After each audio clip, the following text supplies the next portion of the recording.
Thank you very much for joining us this morning. For anyone who doesn't know, I'm Andy Thomas. I'm the Chief Executive at Cohort plc. I'm here with Simon Walther, Cohort's Finance Director, to take you through our results for the 6-month period ended 31st of October this year. By way of background, Cohort is a group of 7 businesses providing technology-based defence products and services to the UK and to its allies around the world.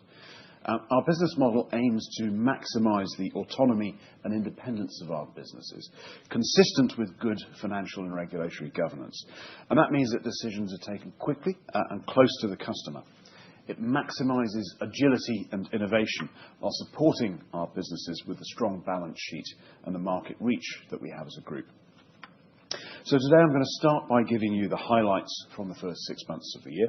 Simon will then provide more detail, including a divisional breakdown. And then finally I'll share my thoughts on the demand picture and on our future prospects. And of course there'll be an opportunity for questions at the end. In essence, it's been a robust first half. Revenue is up. We have a strong order book and prospects that provide the basis to accelerate the full year performance and beyond. And our full year expectations remain unchanged. So let's take a look at the numbers. So revenues continue to increase to a record £128.8 million for the first half, and our profit is in line with expectations. So following a record performance in the prior period, we experienced a small decline in adjusted operating profit, which now sits at £9.7 million. It was another good period for new orders, which are of course the best leading indicator of future growth. The order intake of £122.3 million in the first half has kept our order book close to April's record level at £604.5 million. As at early December, that covered some 96% of external revenue forecasts for the year and will be generating revenue for us well into the 2030s. Adjusted earnings per share for the 6 months ended 31st of October decreased to 16.16. The effective tax rate was 15.5%.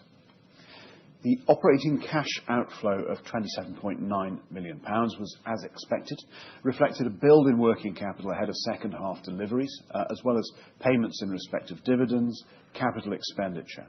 And that resulted in a net debt position as at 31st October of £32.5 million.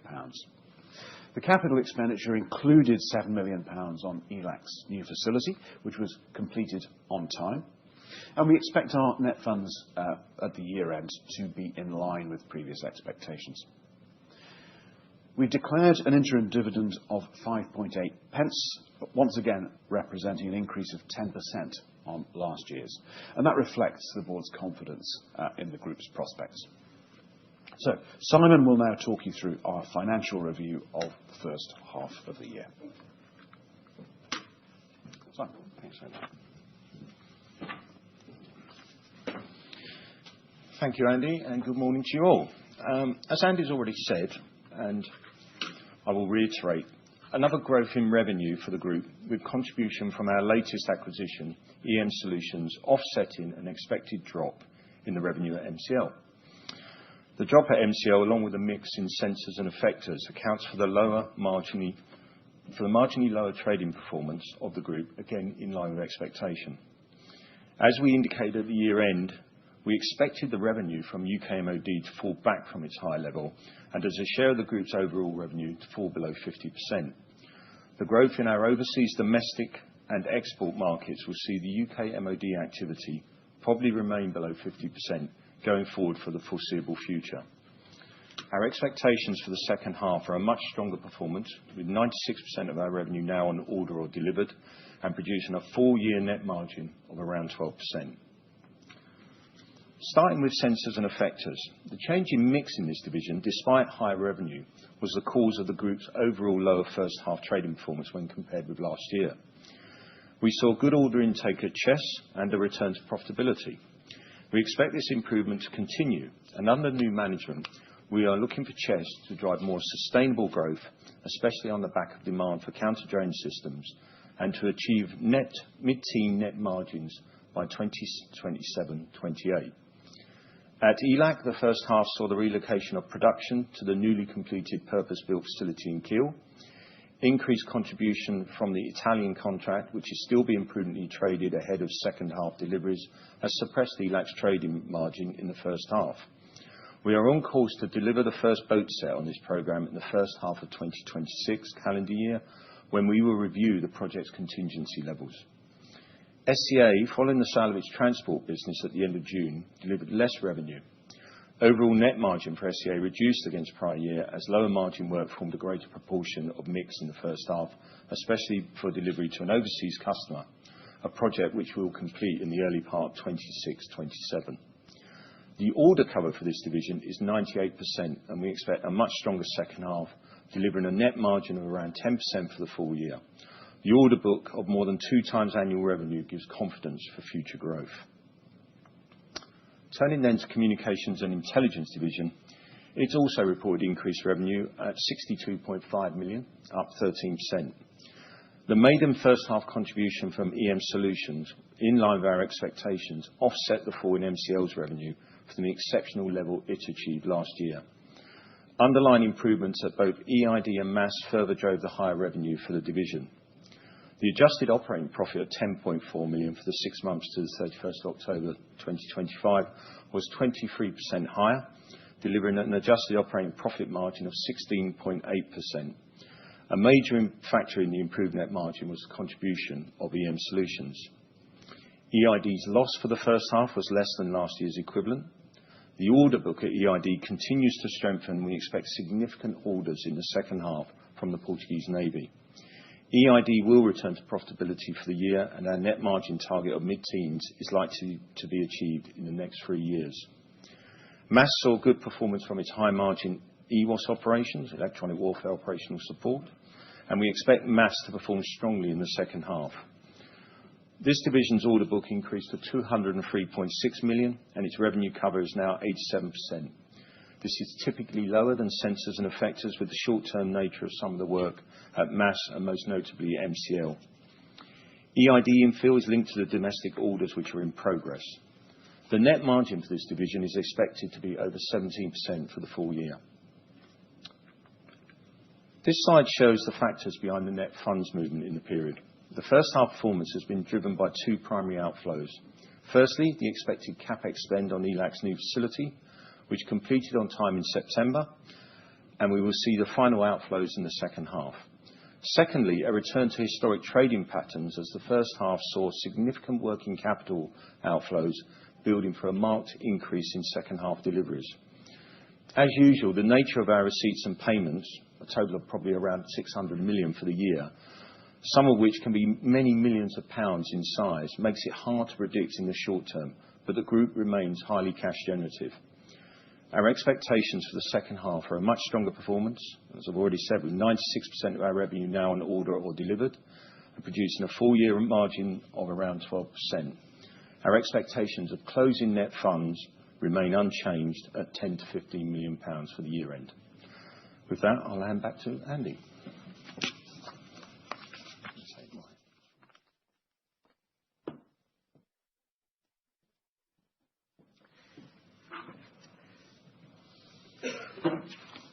Thank you, Simon.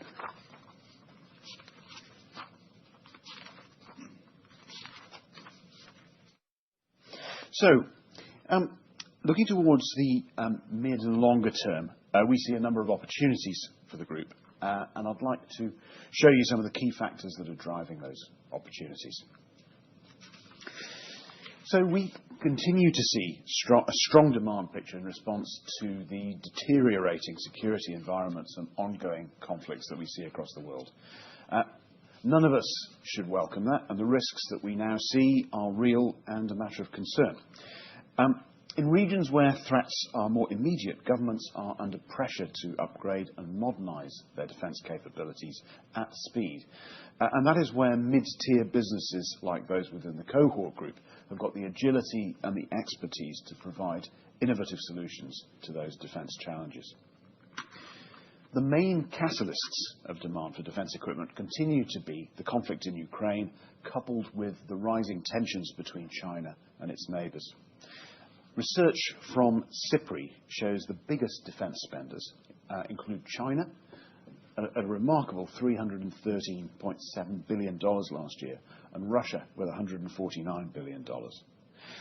And those persistent geopolitical forces are driving long-term demand for defence capability upgrades. A further catalyst is the arrival of new technology, allowing artificial intelligence-enabled and autonomous systems to be integrated into defence forces. And a good example of that is the UK's recently announced Atlantic Bastion programme. These drivers are pushing increased defence spending in Europe, in North America and parts of Asia Pacific. As we've seen, the NATO countries have agreed to raise their defence-related spending to 5% of gross domestic product by 2035. And many European countries, particularly those in the north and east, are already increasing their defence spending significantly. The UK remains committed to increasing its defence expenditure to 3.5% of GDP by 2035, with a further 1.5% of GDP on security-related investment. And the imminently expected and awaited Defence Investment Plan in the UK is expected to outline where investment will be prioritised.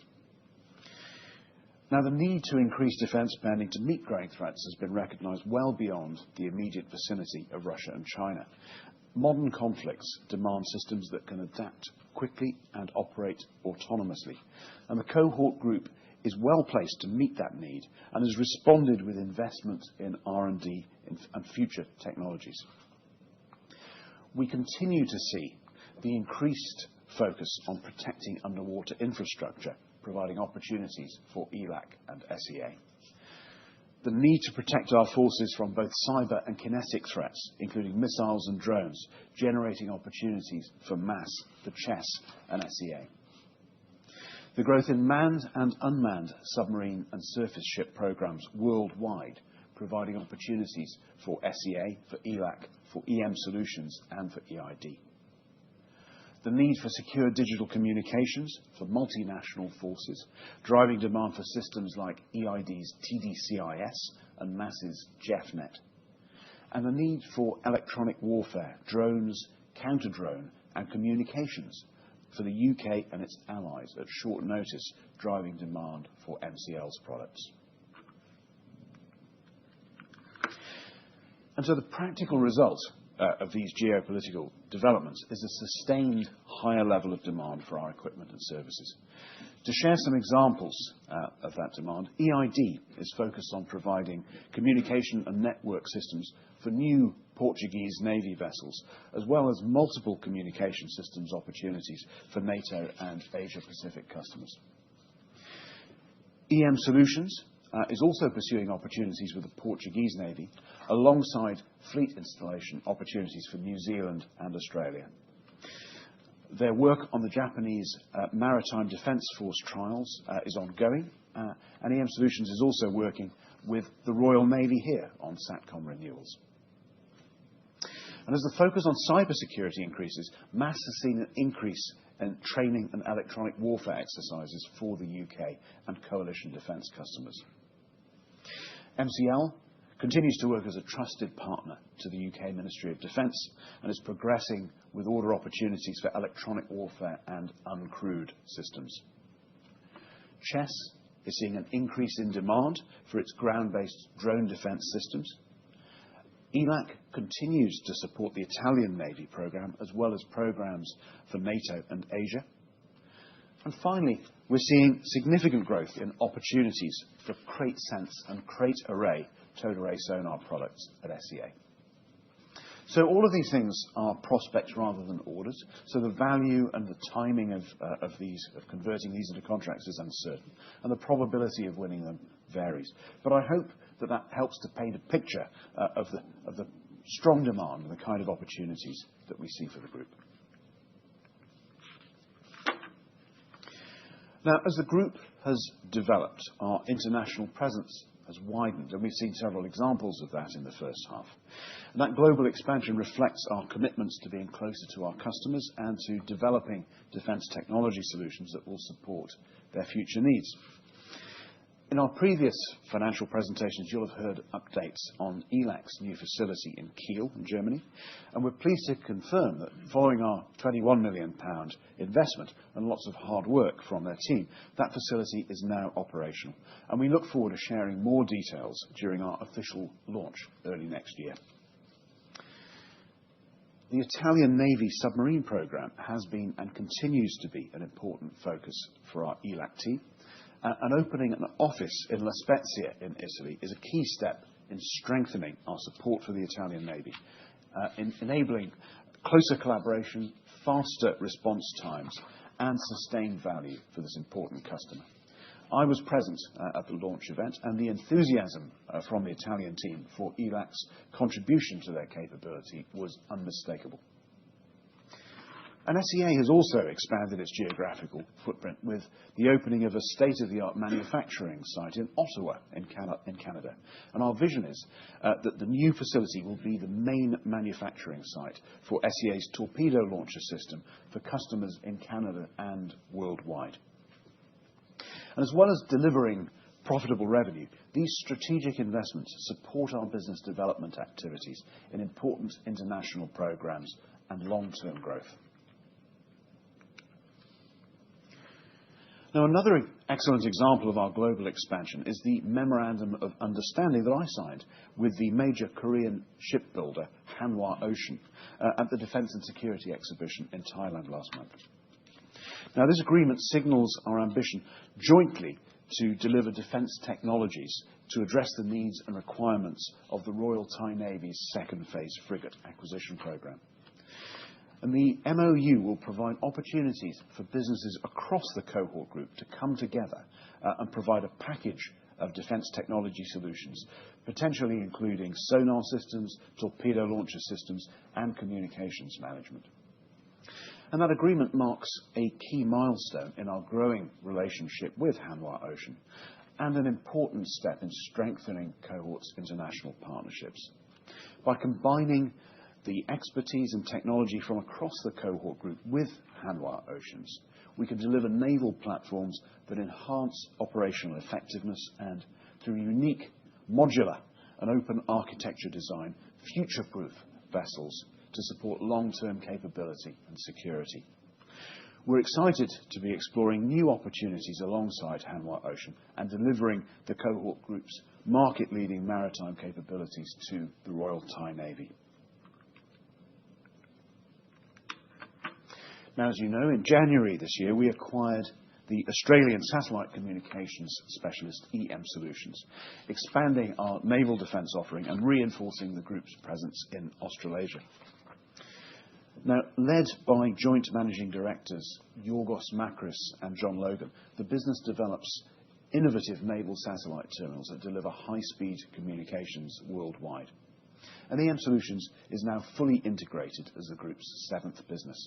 And following that successful integration, they've strengthened our performance in the first half, making the largest contribution to group profit of all of our businesses, as well as a $28.6 million Australian dollar order intake. And we see much more opportunity ahead for the business in the coming months. Their team made an important contribution to Cohort's presence at the large DSEI exhibition in London earlier this year. And that event was valuable for discussions with EM Solutions customers for long-term prospects in Europe and Australia and Japan. And it also provided an excellent opportunity to discuss partnering with EID to provide and support satellite terminals in Portugal. Overall, it's been a very encouraging start for EM Solutions as part of the Cohort Group, and they'll continue to work with our other businesses to gather intelligence on opportunities and to promote their Cobra product family. So I've explained the key factors driving demand for our defence technology products and services, and this slide shows how that demand is translating into orders for the group. The group's order intake in the period was £122.3 million, delivering a closing order book of £604.5 million, just below the year-end record of £616 million.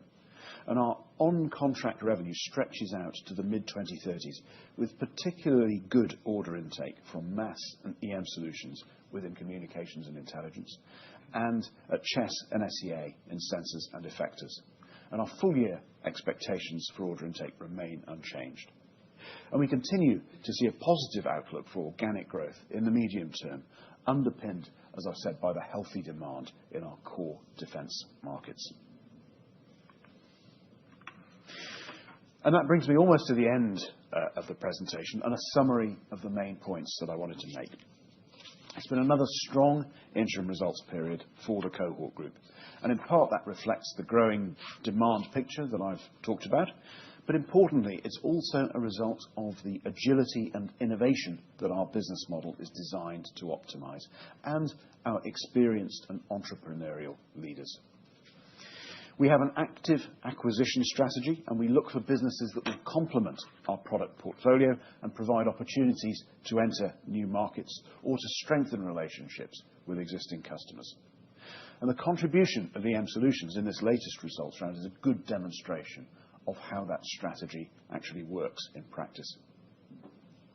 Our financial strength and our public listing underpin customer confidence and enable future investment in acquisitions and in product development.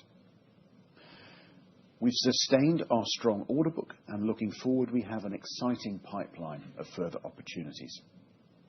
And finally, as a result of our performance and our prospects, the board has again felt confident to increase the dividend by 10%. Now, before closing, I want to take the opportunity to mention the great contribution to our success made by our management teams and employees. In the first half, we welcomed some new members to our leadership team.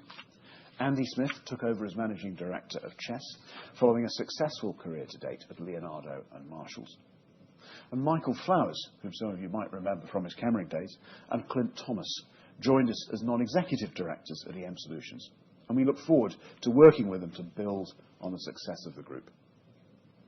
Within our subsidiaries, our reputation as a leading mid-tier defence technology group continues to attract new talent. And it's the expertise, dynamism, practicality and integrity of our people that will help secure future business success. We believe that our strategy for organic and acquisition-driven growth will offer our investors high-quality long-term returns. And we'll do that while creating employment, driving innovation, and enhancing the security of the UK and its allies. Thank you very much for your attention. Any questions would now be very welcome, and we'll do our best to answer. Thanks very much. That was a presentation from Andy and Simon, which was recorded at the just prior to the year. And we're now going to move on to questions with Andy and Simon, who are here with us today. And we have a number of questions that have been pre-submitted and also submitted live. And just as a reminder, if you'd like to ask a question, please do so by typing it into the Q&A box, which is situated on the right-hand side of your screen. Andy and Simon, first question that we have today. Order intake in H1 was lower than in the same period last year, despite the overall order book remaining strong. Does management see this as a temporary timing issue or a signal of changing demand? The answer is very much the former. Orders in our business are quite lumpy, if I can put it that way. I mean, a significant proportion, very high proportion actually, of our revenue comes from orders of the order of £10 million, plus or minus, even though the large majority of our orders are actually much smaller than that. So you can see from that that a relatively small number of orders of substantial size has quite a big impact. As I explained in the presentation earlier, I mean, the fact is we see a very strong set of opportunities. I would say the opportunities that we see are as strong as I've known them since being at Cohort. So no, I would say we're definitely not seeing a tailing off in demand. The drivers are still very much there, and those are resulting in a lot of opportunity. Thanks, Andy. And what assumptions underpin the outlook for improved margins from this order book, particularly given lower margin projects in some divisions? I'm going to invite Simon to comment on that. Thank you, Andy. Well, what drives it is the fact that in the Communications and Intelligence division, We have two high margin businesses in EM Solutions and MASS that we expect to continue to drive high margin. And at EID, the improved volume will improve operational leverage, and that will improve its net margin. MCL is a more erratic business, but overall for that division, we do expect the net margins to improve from the current sort of 17% upwards over the next few years, probably getting closer to sort of north of 18 towards 19%. Sensors and effectors is the one where the net margins have been lower. Again, the order book is there. It's over 400 million for that division. And we expect that a combination of improved delivery at Chess, ELAC getting through the development on the Italian submarine program and moving into production, and SCA has had one project that's been particularly low margin that will clear from the business in the early part of 26, 27, plus a more of a focus on defence. I mean, SCA also sold its transport division in the first half, which it was relatively high margin. But those three factors will look to improve the net margin at Sensors and Effectors to 10% overall for this financial year, and moving onwards from there towards mid-teens, I think, in the next 2 to 3 years for the division. Thanks, Simon. Next question is, net debt has increased compared with last year due to working capital and CapEx build. How does management prioritise investment versus debt reduction?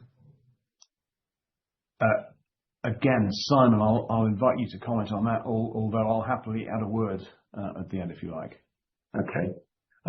What we do is we put in place the suitable facilities to enable us to execute the strategies of the business, one of which is to acquire more businesses through M&A, obviously to invest in our businesses through R&D and CapEx to make sure that operationally they continue to improve, grow and deliver. But really it's more what we do as cash comes spare, we then look at whether we would pay down debt. But ultimately the priority remains in the group to drive the top line and the bottom line to generate more cash to enable us to execute our strategies, at which point the debt positions will be adjusted accordingly. We are currently in discussions with all of our banks at the moment, and we will be adding new banks to increase the facility, which was put in place almost 10 years ago now in its original form.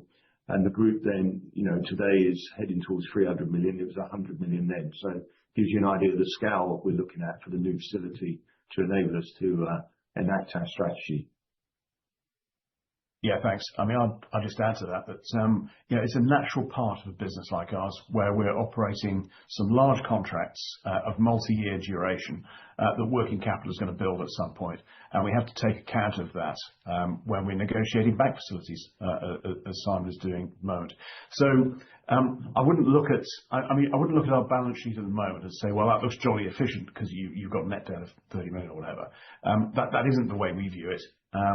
We view it as managing working capital and being able to follow the strategy, as Simon has said, and that's what we need the funds for.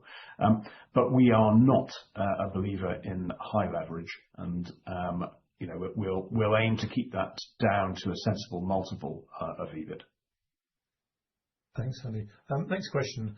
Order book is good. The geopolitical tensions are high, and the management team seems strong. Can you please give us a view on the share price? Thank you. Well, thank you for your kind comments, whoever raised that question. Well, I think that question may have been posed a few days ago. Well, we have seen, or we did see, quite a substantial decline in the share price, driven by technical factors. I think I can say now that we had, because it's not a public record on the shareholder register, we had one particular shareholder who made a strategic decision that now was the time for them to depart, and they didn't perhaps manage that as in such an orderly way as they might have done. And so we did see a rather puzzling decline in the share price at a time when the business is still doing pretty well.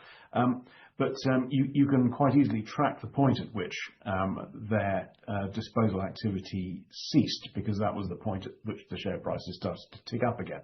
But if you're asking me about it as it is now, it's a bargain. Thank you, Andy.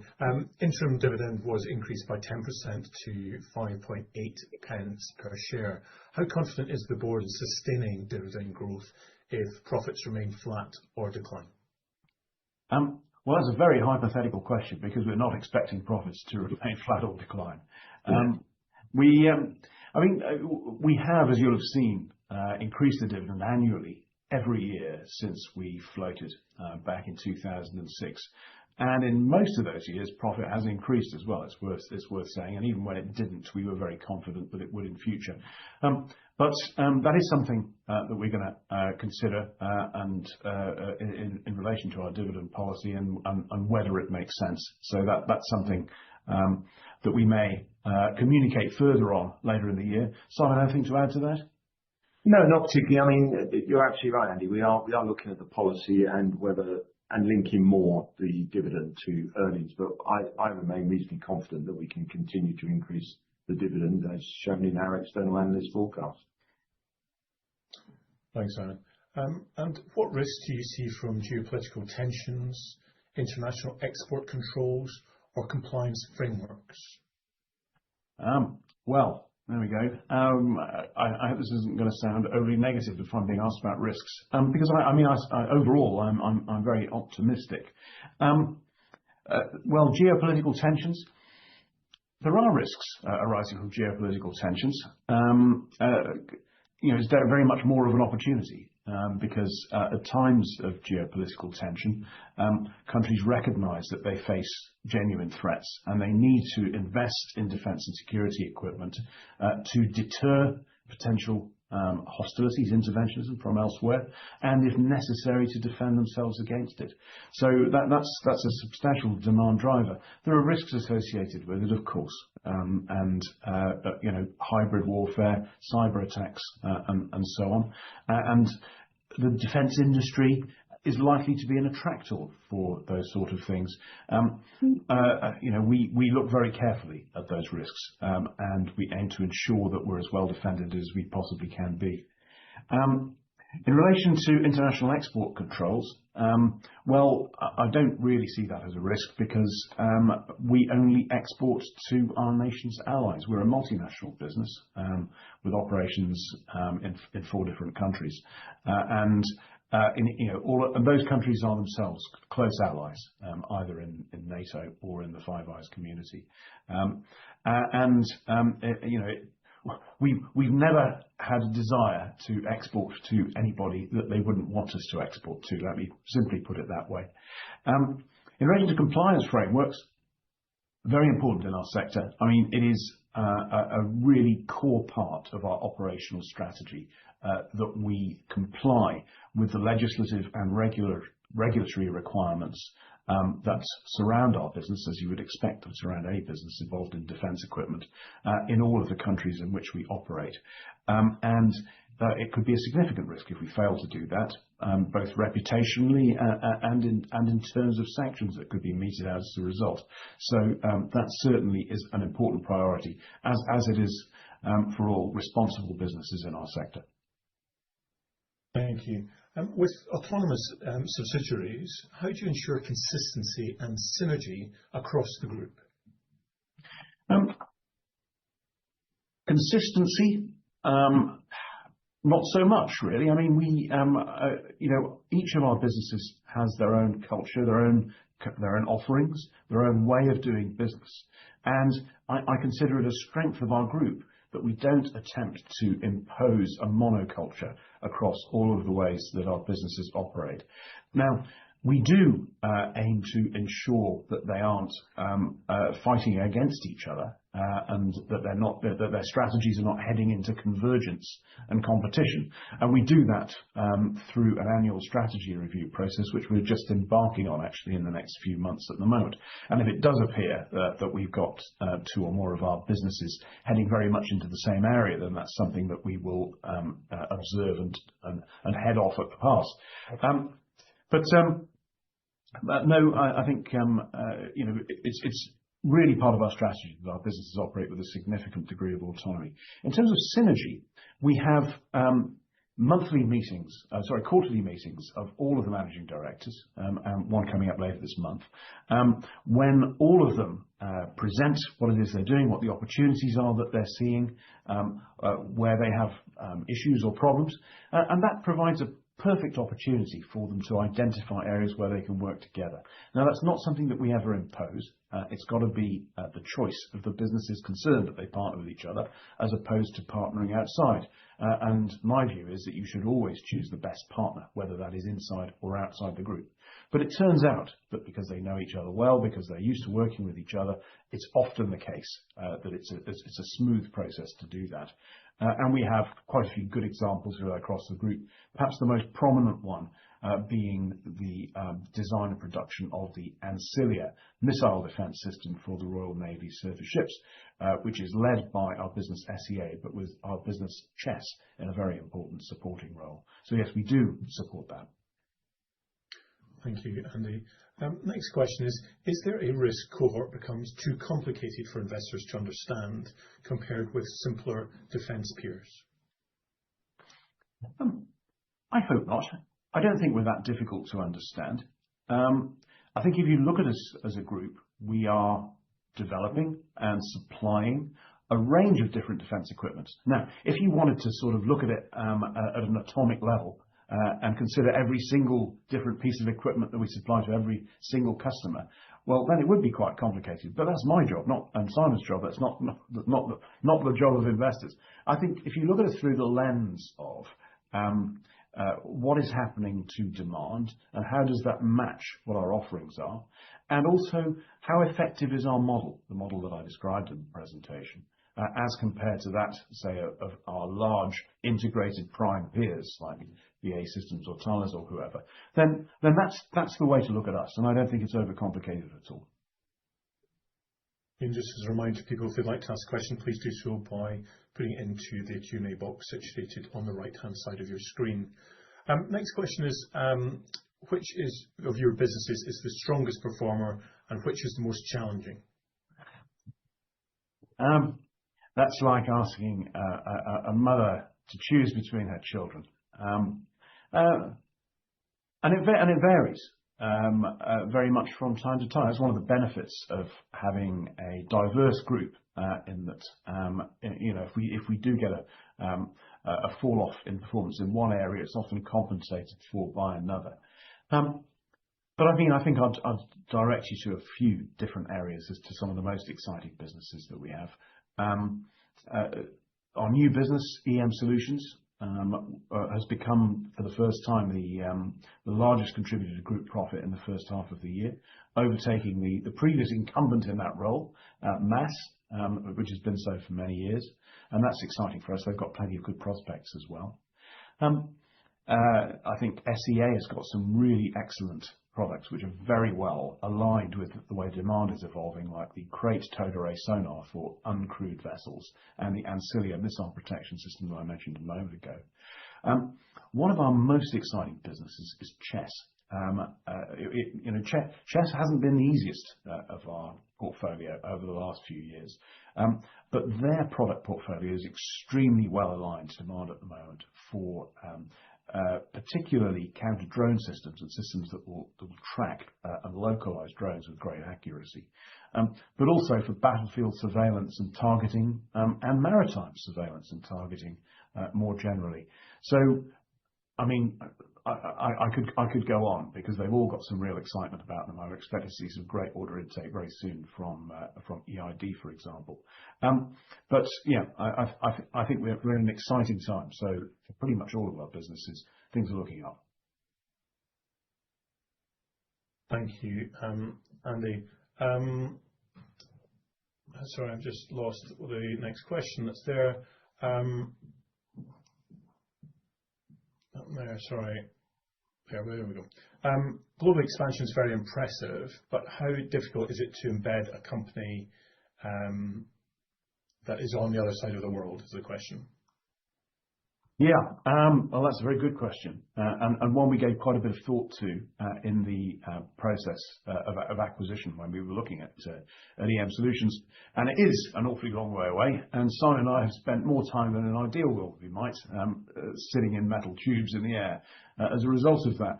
But one particular approach that we thought was really important because there's a big time difference. I mean, I was up very early this morning having a monthly meeting with the guys from Brisbane, is that we have brought in two local non-executive directors. I say local, actually, one from Melbourne and the other from Canberra, and our business is in Brisbane, but quite a lot more local than Reading.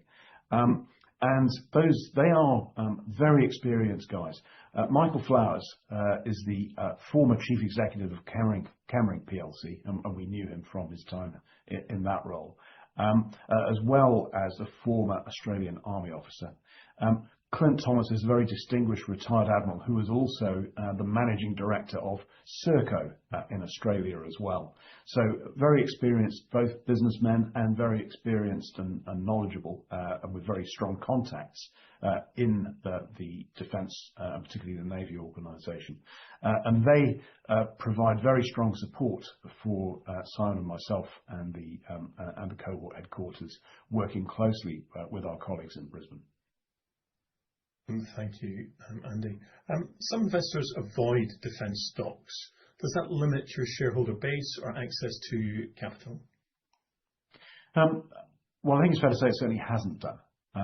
We last did a fundraising in November 2024 in advance of the acquisition of EM Solutions, and it was just about 3 times oversubscribed, and that was for some £40 million. I mean, I think it's fair to say that investors have had a bit of a rethink about defence since 2022 and Vladimir Putin's invasion of Ukraine, recognising just how vital defence is to the UK and its allies, and what a good investment that is, both from a financial point of view and indeed from a social point of view. So no, that hasn't affected us. Simon, do you want to say a word about provision of debt? That's had a similar impact. Well, quite incredible. In fact, just for this call, I've just come off a meeting another new bank. As I said, we are in facility renewal discussions at the moment. We have 3 existing banks. We will add a 4th bank. We already said yes, they'll take part for Australia, but we are looking at adding 2, possibly more banks, and there are a lot of banks. There are banks now who are looking at the defence industry who 5 years ago were not. It's quite remarkable, the change in the banking market with its attitude to defence. Yeah. Thank you. Interesting. Next question is interesting article in the Times yesterday about Westland Military Helicopter Factory being weeks from closure. Are you finding government defence contracts hard to predict and manage also?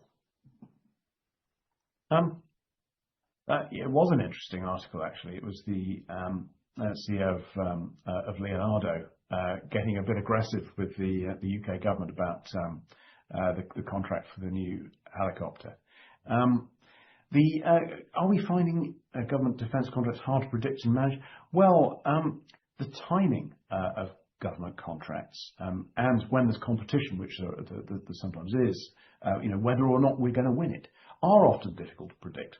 But overall, we generally manage to aim off enough and have got enough experience of operating in this sector that we can make reasonable judgments about them, I would say.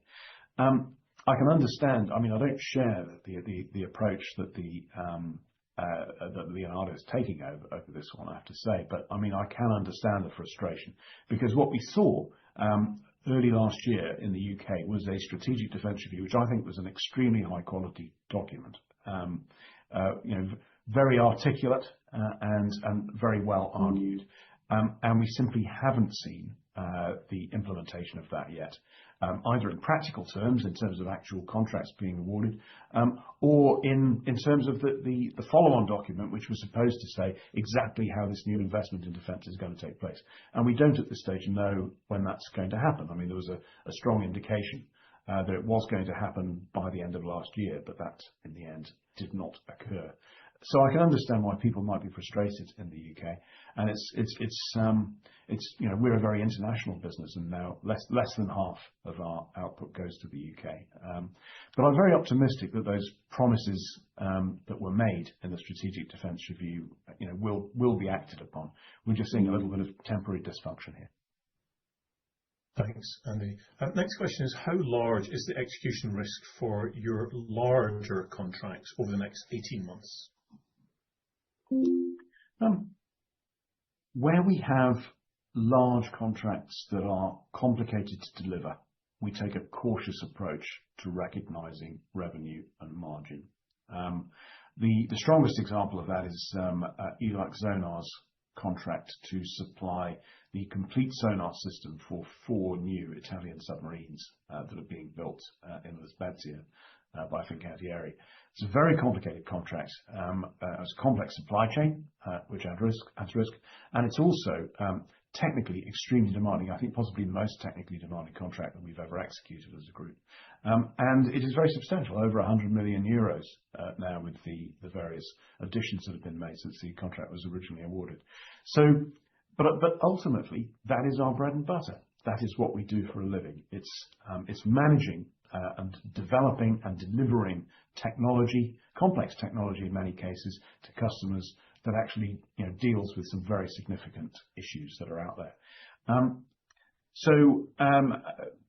We do our very best using the knowledge that we've got, the experience that we've got, and taking into account the potential risks to make sure that we don't overtrade. And that's one of the reasons that ELAC has seen a relatively low margin in the first half.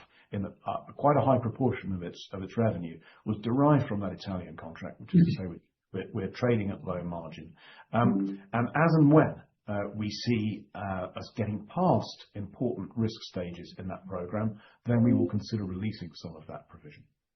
Simon, do you want to add a word about the approach that we're taking on that, or to higher risk contracts generally?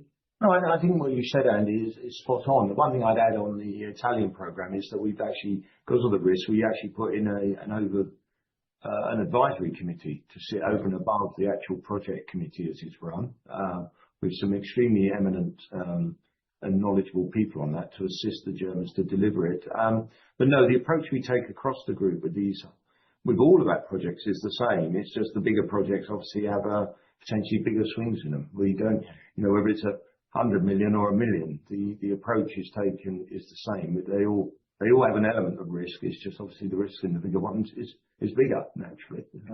No, not always. Some of our big contracts, actually, particularly the service ones, don't have a great deal of deliverable risk. They have other types of risk, but not delivery risk. Yeah. No, I mean, Simon makes a good point about the Project Advisory Committee. That involves the former head of BAE's submarine business and the former chief technologist of Thales's underwater business are providing review and advice on that project. So we've got some very expert people involved. Thank you, Andy. Next question is, how do you compete with larger defence companies like BAE, Kinetic, etc.? And who do you see as your main competitors? BAE is at times a competitor, or actually more frequently it's a customer. It's in fact one of our largest customers in relation to submarines, for example. BAE is our main customer. And that is often the case, actually, that we both, in many cases, in fact, the same business is a competitor, a customer, and indeed a supplier. That would certainly be the case in relation to Leonardo, for example. But that's just the nature of the defence world. How do we compete with them? Plainly, we're not going to be competing with BAE to produce the next British nuclear submarine. I mean, they have a capability that we couldn't conceivably match there. But equally, we are very well aligned with our capability is very strong in terms of providing systems like torpedo launchers, intelligence gathering systems, communication systems, sensors of various kinds, the sort of stuff that we supply. The kind of engineers and the kind of technical professionals that we have and the culture of the businesses and the procedures that we operate with, and also the cost structure of the business as a whole, where unlike BAE, we don't have a large sort of coordination layer sitting between the operational leaders of the business and Simon and myself in the headquarters. All of those give us an execution advantage and I would say a cost advantage. So that's why we're able to access these programs very effectively. Thank you. What percentage of revenue is from NATO countries, and where is future growth likely to come from? Simon, do you want to comment on the revenue breakdown? I can't precisely answer the percentage that comes from NATO countries, but I can tell you that currently around 40% is coming from the UK MOD and around about 7% from Portugal and Germany, which are obviously NATO, so that's 47. And I can tell you there are other elements of the export. I would have thought NATO is probably for us at the order now of around about 60%, maybe a bit more. So maybe 2/3 of the group's revenue is NATO. And remember, that would include Canada as well. Yeah.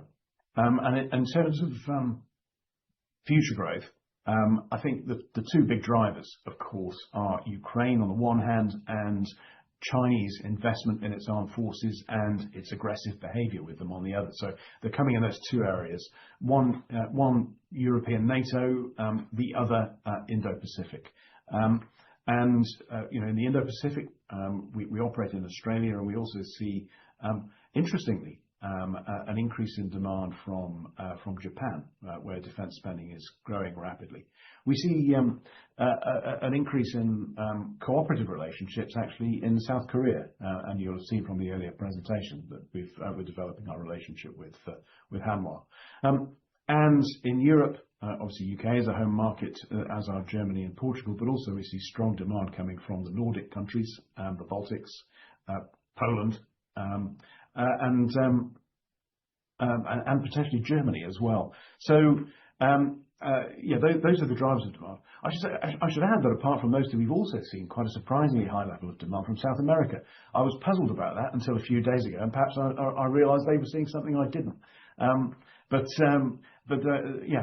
actually, not Venezuela to be fair, or indeed Colombia, but more our sort of allied countries in Chile and Brazil have been significant customers.